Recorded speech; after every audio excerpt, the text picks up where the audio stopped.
The October wind carried the scent of burning leaves and dying grass across the parade grounds of Fort Laramie, but Aiyana Crow Feather could only smell the fear in the schoolroom. She stood perfectly still as Superintendent Harold Wickham circled her like a predator, his heavy boots echoing against the wooden floor, where 32 young Cheyenne faces watched in terrified silence. "Miss Crow Feather," Wickham's voice dripped with false civility, "it seems you've forgotten the cardinal rule of this institution." He paused behind her, close enough that she could feel his breath on her neck. English only. Always English. She had been teaching the children about the changing seasons, and when little Joseph Standing Bear had whispered a question in Cheyenne about why the leaves died, she had answered in their mother tongue, without thinking. The words had flowed naturally, like water finding its course, carrying with them the wisdom of generations who had watched these same winds strip the cottonwoods bare. "I was explaining," Aiyana began, but Wickham's sharp gesture cut her off. "You were defying direct orders." He moved to face her, his pale eyes cold as winter steel. "These children are here to be civilized, not to wallow in savage traditions. You of all people should understand this." The words stung because they were meant to. Wickham never missed an opportunity to remind her that she walked between worlds, trusted by neither. She had been educated at the Carlisle Industrial School, spoke perfect English, wore the modest dress of a proper schoolmarm, yet her skin marked her as other, and her position as a teacher at the government school made her suspect to many of her own people. "The children learn better when concepts are explained in both languages initially," she said, keeping her voice steady. "It helps them understand. It helps them cling to a dying way of life." Wickham's hand moved to the heavy shears on his desk. "Perhaps a reminder is in order, something that will help you remember where your loyalties should lie." Aiyana's heart began to pound as she understood his intent. Her braid hung down her back, thick and black as a moonless night, woven with prayers her grandmother had taught her, adorned with the small bone beads that had belonged to her mother. It was more than hair. It was her connection to the spirits of her ancestors, her strength, her identity as a Cheyenne woman. "Please," she whispered, the single word escaping before she could stop it. "Turn around." The children began to weep quietly, understanding what was about to happen even if they couldn't comprehend why. Little Joseph Standing Bear, the boy whose innocent question had triggered this punishment, buried his face in his hands. Aiyana closed her eyes and turned. She could hear her grandmother's voice, carried on winds that smelled of sweetgrass and sage. "Your hair holds your power, granddaughter. It connects you to all who came before and all who will come after." The first cut of the shears was like a physical blow. The second severed not just hair, but something deeper, more sacred. She felt the weight of her braid fall away, heard it hit the floor with a whisper that seemed to echo in the sudden silence of the room. "There," Wickham said, his voice filled with satisfaction. "Now you look like a proper Christian woman. Perhaps this will remind you that the old ways have no place in the new world we're building." Aiyana stood motionless, feeling strangely light and utterly diminished. Her neck felt cold and exposed. When she finally turned around, she saw her braid lying on the floor like a dead snake, and she had to grip the edge of her desk to keep from falling. "Clean that up," Wickham ordered, gesturing at the severed hair. "Then continue with your lesson, in English." After he left, Aiyana knelt and gathered her braid with trembling hands. The children watched in silence, their dark eyes reflecting a pain that went beyond their years. They understood, as she did, that something precious had been destroyed, not just hair, but a piece of their shared heritage, their connection to who they had been before the government decided who they should become. She wrapped the braid carefully in her handkerchief and placed it in her desk drawer. Later she would bury it in the old way, with prayers and tobacco, returning it to the earth that had given it life. But for now she had to continue teaching, had to pretend that her world hadn't just shifted on its axis. "Open your readers to page 12, she said, her voice barely steady. "We'll practice our pronunciation." As the children fumbled with their books, Aiyana caught her reflection in the window glass. The stranger looking back at her had short, uneven hair that barely touched her collar. She looked like what Wickham wanted her to be, civilized, tamed, broken. But in her eyes, the fire of her ancestors still burned. That evening, she would need supplies from town to properly tend to her shorn hair. The fort's barber had roughly evened the cut, but she needed pomade and perhaps a ribbon to make herself presentable. The thought of walking through town with her shame visible to all made her stomach clench, but there was no choice. The blacksmith's forge would be open late, and she could slip in quietly to have the school's broken iron ruler repaired while conducting her other business, Perhaps in the familiar rhythm of hammer on anvil, she could find a moment's peace in this day that had shattered so much. The orange glow from McKenna's forge spilled into the dusty street like liquid fire, casting dancing shadows against the weathered storefronts of Fort Laramie's main thoroughfare. Aiyana pulled her woolen shawl tighter around her shoulders, not against the October chill, but to hide the brutal evidence of her shortened hair. Each step toward the blacksmith's shop felt like walking through quicksand. She had waited until most of the townspeople had retreated indoors for supper, hoping to avoid the stares and whispered comments that would surely follow. The broken iron ruler clutched in her hand gave her a legitimate reason to be here, though her real purpose was to ask Tom McKenna where she might discreetly purchase hair pomade and ribbons without facing the sneers of Mrs. Patterson at the general store. The rhythmic ring of hammer against anvil grew louder as she approached. Through the open doorway, she could see Thomas McKenna silhouetted against the forge's brilliant heart, his broad shoulders moving with practiced precision as he shaped glowing metal. Sweat glistened on his forearms, and his dark hair was damp with exertion. There was something almost sacred about his concentration, the way he coaxed form from formless iron. She hesitated at the threshold, suddenly aware of how she must look. A shorn woman seeking help from a man she barely knew, carrying the weight of her shame like a visible burden. But before she could retreat, he looked up and saw her. Miss Crow Feather. Tom set down his hammer and wiped his hands on his leather apron. His Irish accent still colored his words, despite 15 years in Wyoming Territory. "What brings you out so late?" "I have a repair," she said, holding up the broken ruler. "For the school, if you're not too busy." "Never too busy for honest work." He gestured her inside, then paused as she stepped into the light. His eyes widened slightly as he took in her altered appearance. But, unlike the cruel satisfaction she'd seen in Wickham's face, Tom's expression showed only concern. "Jesus, Mary, and Joseph," he whispered, then caught himself. "Begging your pardon, miss. I shouldn't take the Lord's name in vain." She handed him the ruler, avoiding his gaze. It snapped when one of the older boys was being disciplined. "Can it be mended?" Tom examined the break, but she could feel his eyes returning to her face, to the jagged line where her hair now ended. "This'll be easy enough to fix. But miss, if you don't mind me asking, what happened to your hair?" The question was gentle, without the judgment she'd expected from a white man. Still, she felt heat rise in her cheeks. Superintendent Wickham felt it was inappropriate for a teacher. "Inappropriate?" Tom's voice hardened. "There's nothing inappropriate about a woman's hair, especially hair as beautiful as yours was." He caught himself, color rising in his own face. "That is, I noticed. I mean, I don't mean to speak out of turn." For the first time since the morning's humiliation, Aiyana felt something other than shame. This gruff blacksmith, this Irish immigrant who understood what it meant to be viewed with suspicion by the established community, was offering her something she hadn't expected. Simple, human kindness. "It's against the school's policy to speak our native language," she said quietly. "I answered a child's question in Cheyenne, and this was my punishment." Tom's jaw tightened, and he turned back to his forge with more force than necessary, thrusting the ruler into the coals. "That's barbaric. Cutting a woman's hair like she's some kind of criminal. The government believes our ways are primitive," she said, surprised by her own willingness to continue talking. "They say we must kill the Indian to save the man. And what do you say?" The question hung between them like the glow of heated metal. No one had asked her opinion, not Wickham, not the other teachers, not even her own people who whispered that she'd sold her soul for a white woman's education. "I say that some things should never be killed," she whispered. Tom nodded, working the bellows to heat the forge hotter. "My own people were told their language was the devil's tongue, their customs heathen practices. The English tried to beat the Irish out of us for centuries." He looked at her over the flames. "But here's what I learned. You can cut a person's hair, forbid their words, dress them in foreign clothes, but you cannot touch what lives in their heart.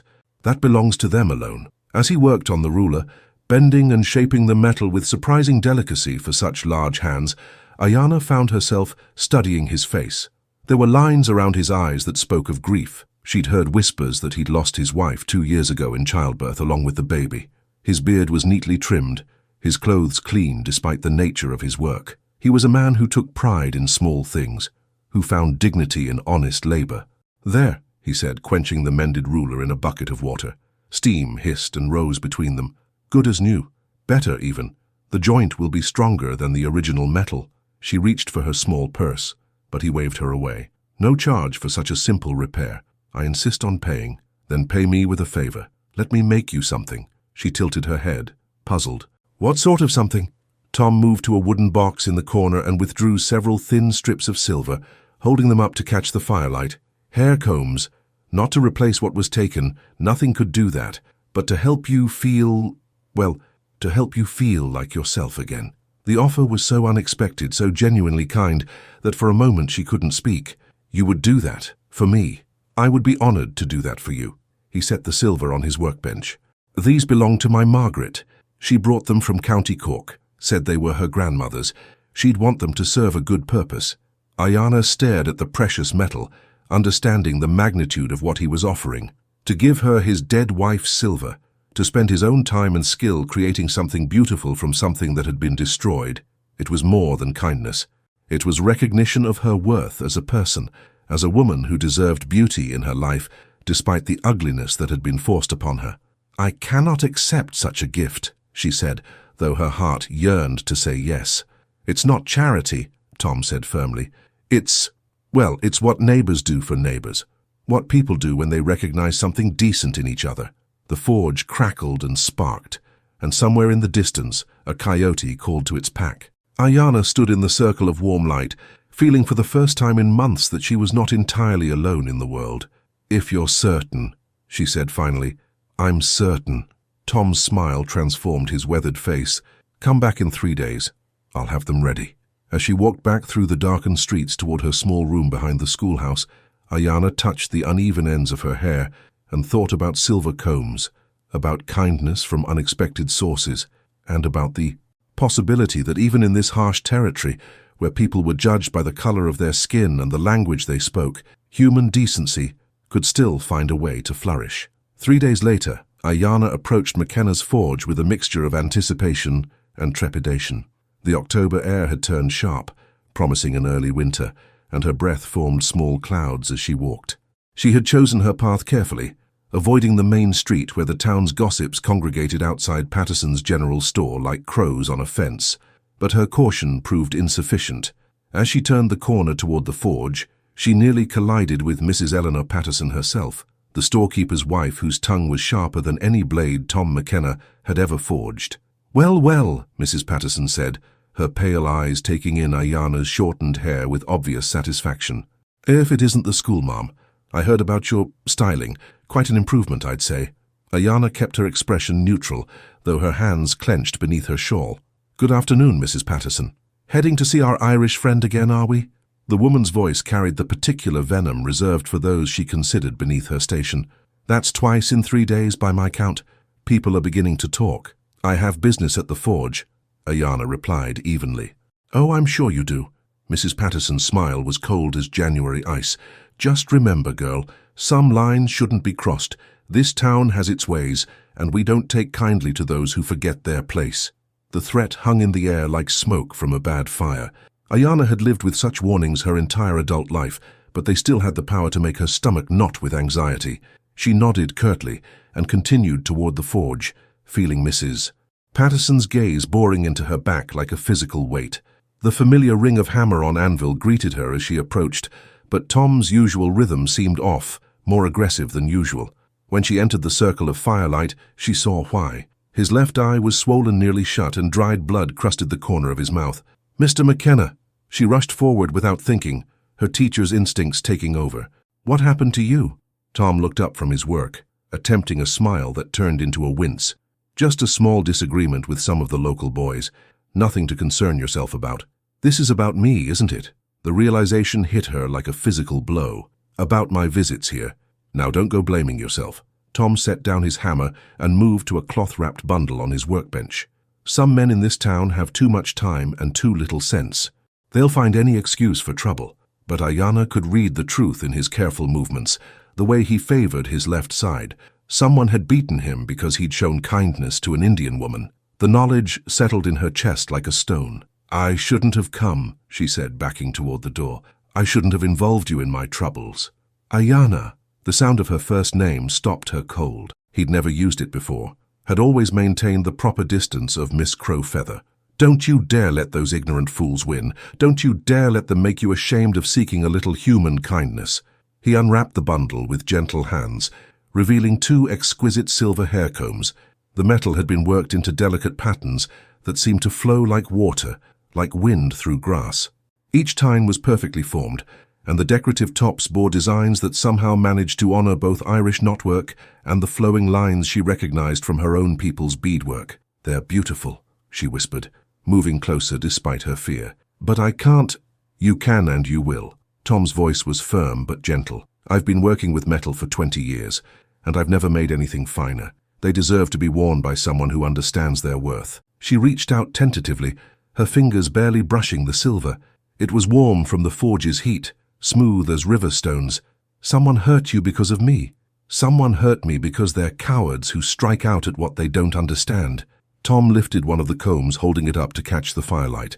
"My Margaret used to say that beauty in an ugly world is an act of rebellion. These combs, wearing them, making them, giving them, it's all rebellion against the people who want to make us smaller than we are." The sound of approaching footsteps made them both freeze. 3 men appeared in the forge's doorway, their faces hard in the flickering light. Aiyana recognized them immediately. Deputy Marshal Jim Crawford, saloon owner Pete Hutchins, and rancher Buck Morrison. All 3 were known for their loud opinions about the Indian problem and their frequent suggestions that the government was being too soft in its approach. "Evening, McKenna," Crawford said, his hand resting casually on his gun belt. "Working late again, I see." "Man's got to earn his living," Tom replied carefully, not moving from where he stood between Aiyana and the men. "Sure does." Hutchins smiled, but there was nothing friendly in the expression. "Question is what kind of living you're earning. Heard you've been extending credit to certain customers who maybe can't afford to pay in cash." The implication was clear and disgusting. Aiyana felt heat rise in her face, but before she could speak, Tom stepped forward. "Any man who suggests such a thing about Miss Crow Feather will answer to me," he said, his voice deadly quiet. "She's a respectable woman and a teacher. I'll not have her name dragged through the mud by men with filthy minds." Morrison laughed harshly. "Respectable? She's a half-breed squaw who—" The word died in his throat as Tom moved faster than any of them expected. His hammer was in his hand, and though he didn't raise it, the threat was unmistakable. "I said she's a respectable woman." Tom's accent thickened with anger. "The next man who says otherwise will learn what this hammer can do to more than iron." The 3 men exchanged glances, clearly weighing their options. They outnumbered Tom, but he was armed and had the advantage of familiar ground. More importantly, his reputation as a man who finished what he started was well established. "You're walking a dangerous line, McKenna," Crawford said finally. "This town's got standards. We don't take kindly to mixing. That shouldn't happen." "Then it's a good thing nothing's mixing except respect between neighbors," Tom replied steadily. After the men left, muttering threats and promises that this ain't over, the forge seemed unnaturally quiet. Aiyana stood frozen, the beautiful combs forgotten as the reality of their situation settled over her like a suffocating blanket. "I have to go," she said finally. "I can't come back here. I won't be responsible for you getting hurt worse than you already have." "Aiyana." "No." She shook her head, tears threatening to spill over.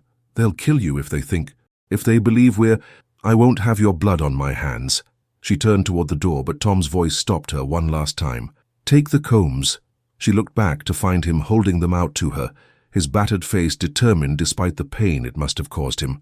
"I made them for you. Whatever happens next, I made them for you, and I want you to have them." With trembling hands, she accepted the combs, their silver warmth a stark contrast to the cold fear settling in her bones.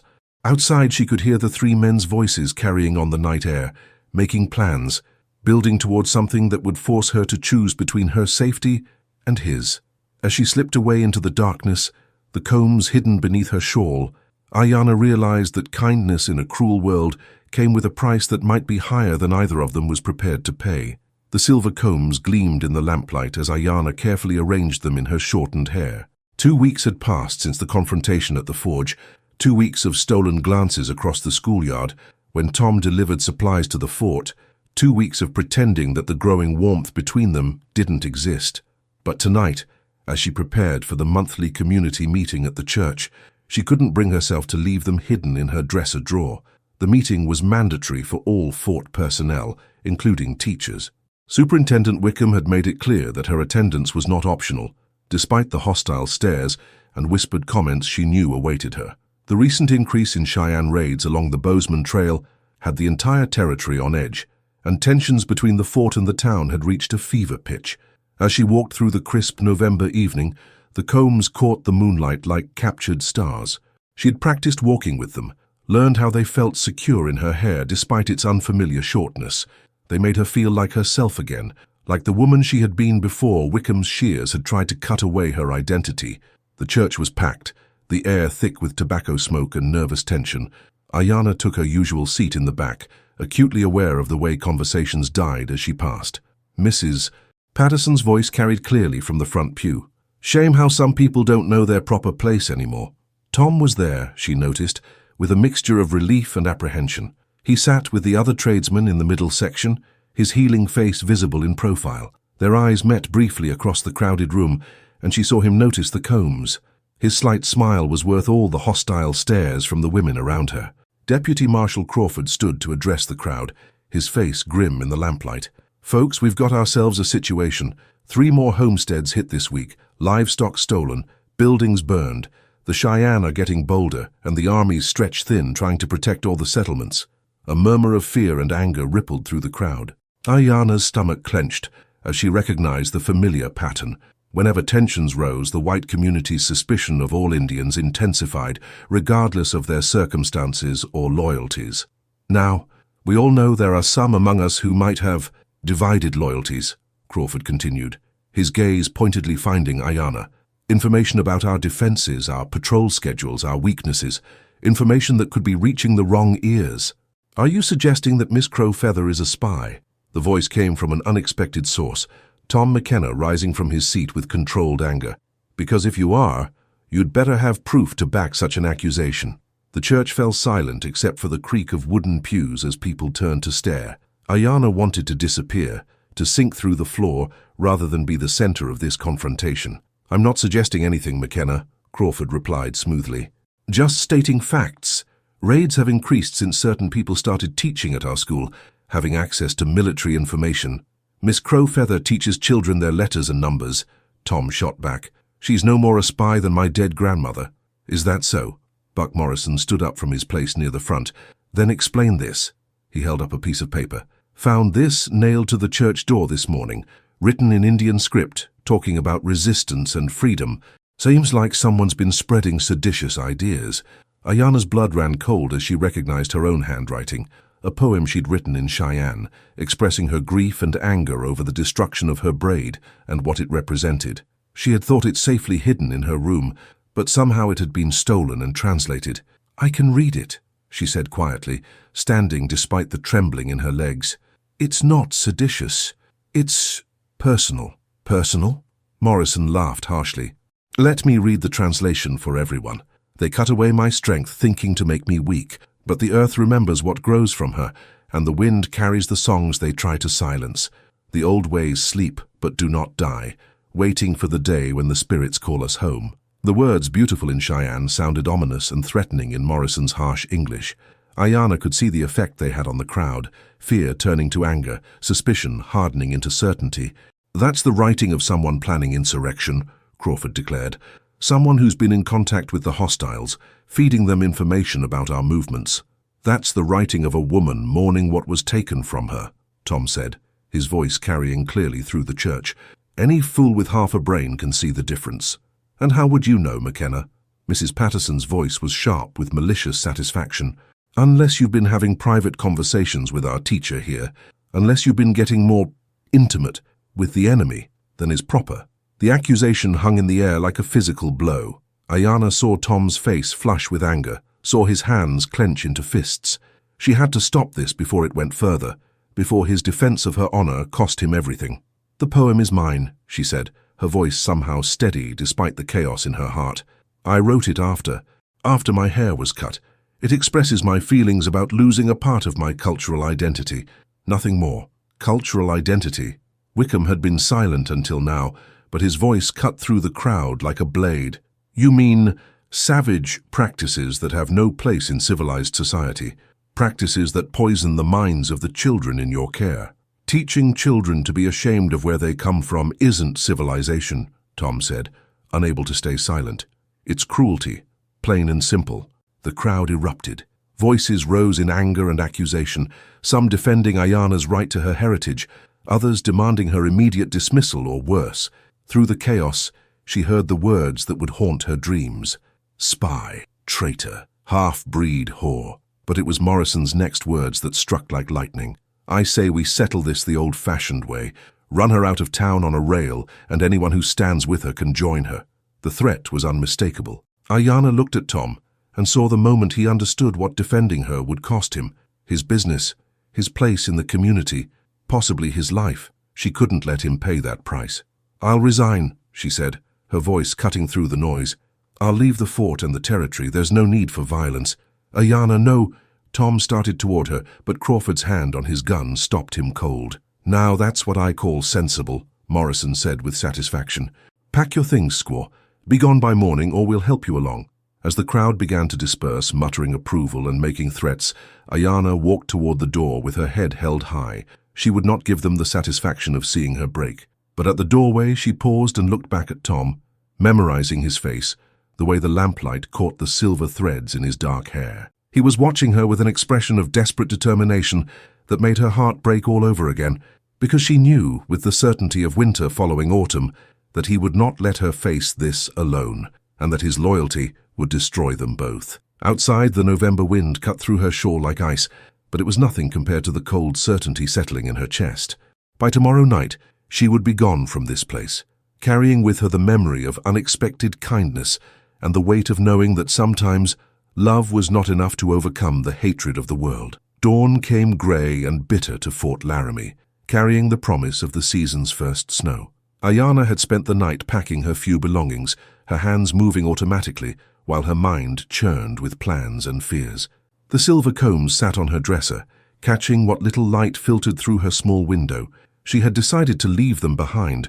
They were too beautiful for the hard road ahead, too precious to risk losing to bandits or weather. A soft knock at her door made her freeze. It was barely past sunrise. No one should be calling at this hour unless— Miss Crow Feather? The voice belonged to Private Daniel Walsh, one of the younger soldiers who had always treated her with respectful courtesy. Begging your pardon, ma'am, but there's someone asking to see you. Says it's urgent. She opened the door to find Walsh looking uncomfortable, his young face troubled. Who is it, Private? Tom McKenna, ma'am. He's waiting by the sutler's store, says he needs to speak with you before you leave. Aiyana's heart clenched. She had hoped to slip away without goodbyes, to spare them both the pain of parting, but she could not ignore his request, not after everything he had risked for her. She found him standing in the shadow of the store, his breath visible in the cold air. Someone had given him a fresh beating during the night. His right eye was now swollen to match the left, and he moved with the careful stiffness of cracked ribs. But his expression was determined, almost fierce. You're hurt, she said, moving toward him instinctively. I've had worse. His voice was rough but steady. Aiyana, you can't leave. Not like this. Not running from those cowards. I have to. She kept her voice low, aware that even at this early hour, eyes might be watching. They'll kill you if I stay. They've already made that clear. Let them try. Tom's hands clenched at his sides. I won't have you driven out by ignorant fools who wouldn't know decency if it bit them on the backside. And I won't have your death on my conscience. The words came out sharper than she intended. Don't you understand? They're looking for any excuse to hurt you, and I'm that excuse. My presence here puts you in danger. Your presence here gives me a reason to fight. He stepped closer, his voice intense. Do you think I care what those people say about me? Do you think their good opinion is worth more than what we could have together? The words hung between them like a bridge neither dared cross. Aiyana felt tears threaten and blinked them back angrily. What we could have. Tom, look around you. Look at what's happened just from our friendship. What do you think would happen if we tried for more? I think we'd face it together. His voice was quiet now, but absolutely certain. I think we'd build something worth having, something that couldn't be torn down by small-minded people with nothing better to do than spread hate.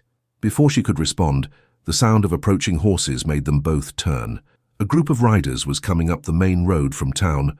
Morrison, Hutchins, Crawford, and half a dozen others, all armed and clearly intent on trouble. Get inside, Tom said urgently, but Aiyana shook her head. No more running. She straightened her shoulders, feeling the weight of the silver combs in her hair. If this was to be her last morning in this place, she would meet it with dignity. The riders reined in near the sutler's store, their horses snorting and stamping in the cold air. Morrison smiled, but it was the expression of a wolf circling wounded prey.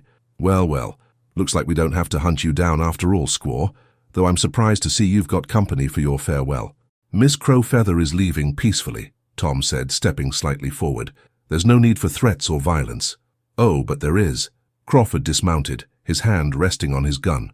See, we've been talking it over, and we've decided that just running her out isn't enough. She's been spreading sedition, consorting with hostiles, corrupting our children. That deserves proper punishment.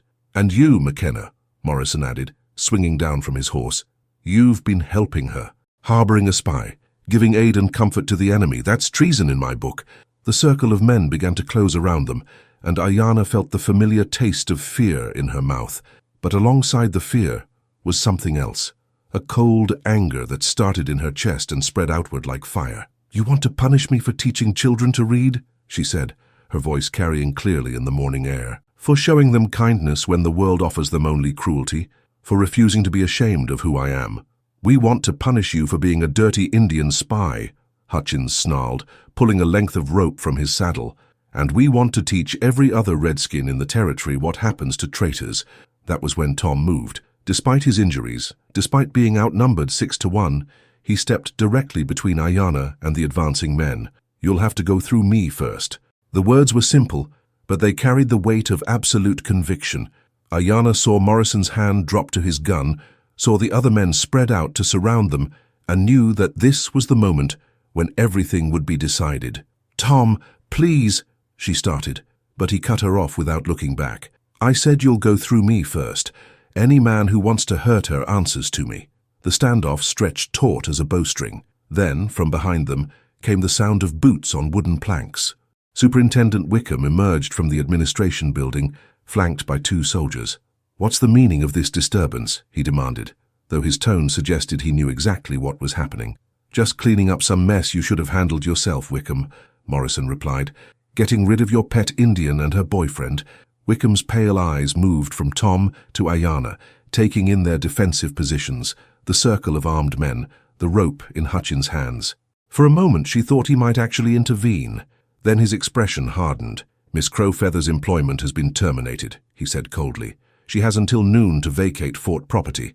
As for the rest of this circus, I suggest you conduct your business elsewhere. The dismissal was clear. Wickham turned and walked back into the building, the soldiers following. They were alone with their enemies, with no help coming from any official source. Noon's too long to wait, Morrison said, his gun now in his hand. I say we finish this now. But before he could take another step, a new voice cut through the tension like a blade. I wouldn't do that if I were you. The voice belonged to Major Samuel Harrison, the fort's second in command, who had appeared seemingly from nowhere with a squad of soldiers at his back. Unlike Wickham, Harrison was a career military man who had served on the frontier long enough to recognize courage when he saw it. This is civilian business, Major, Crawford said carefully. No concern of the army. When armed men threaten people on military property, it becomes my concern, Harrison replied calmly. Miss Crow Feather, Mr. McKenna, you'll come with me. Gentlemen, you'll lower your weapons and disperse. Now. The authority in his voice was unmistakable. After a moment of tense silence, Morrison holstered his gun with obvious reluctance. This isn't over, he said, his eyes burning with frustrated rage. Not by a long shot. As the mob rode away, Harrison turned to Tom and Aiyana. You have about an hour before they regroup and try again. I suggest you use it wisely. An hour later, as the first fat snowflakes began to fall, 2 figures on horseback rode out of Fort Laramie, heading north toward the Bozeman Trail. Tom had liquidated his business in record time, selling his tools and forge to a buyer Harrison had quietly arranged. Aiyana carried her few possessions and the silver combs, which Tom had insisted she take. Where will we go? She asked, as they paused on the ridge overlooking the fort. North to Montana Territory, Tom replied, his breath steaming in the cold air. I hear there's work for a good blacksmith in the mining camps, and they're less particular about who a man chooses to stand with. She looked back at the fort one last time, at the place where she had tried to build a bridge between 2 worlds and had seen it burned by the hatred of small minds, but she felt no regret, only a strange sense of liberation. Are you sure about this? She asked. You're giving up everything you've built here, Tom turned in his saddle to look at her, and his battered face was peaceful despite the pain. "No," he said simply. "I'm finally building something worth keeping." As they rode into the swirling snow, Aiyana touched the silver combs in her hair and thought about the strange paths that led people to their destiny. She had lost her sacred braid to those who wanted to break her spirit, but she had found something else, a man who saw her worth and was willing to stake his life on it, a future built on mutual respect rather than the crushing weight of others' expectations. Behind them, Fort Laramie disappeared into the white curtain of the storm. Ahead lay uncertainty, hardship, and the challenge of creating a life together in a world that would always see them as outsiders. But they would face it as they had faced everything else, together with dignity and with the quiet strength that comes from knowing who you are and refusing to be diminished by those who would make you smaller. The silver combs gleamed in her dark hair as they rode north into their uncertain future, carrying with them the knowledge that sometimes the greatest act of rebellion is simply refusing to let others define your worth.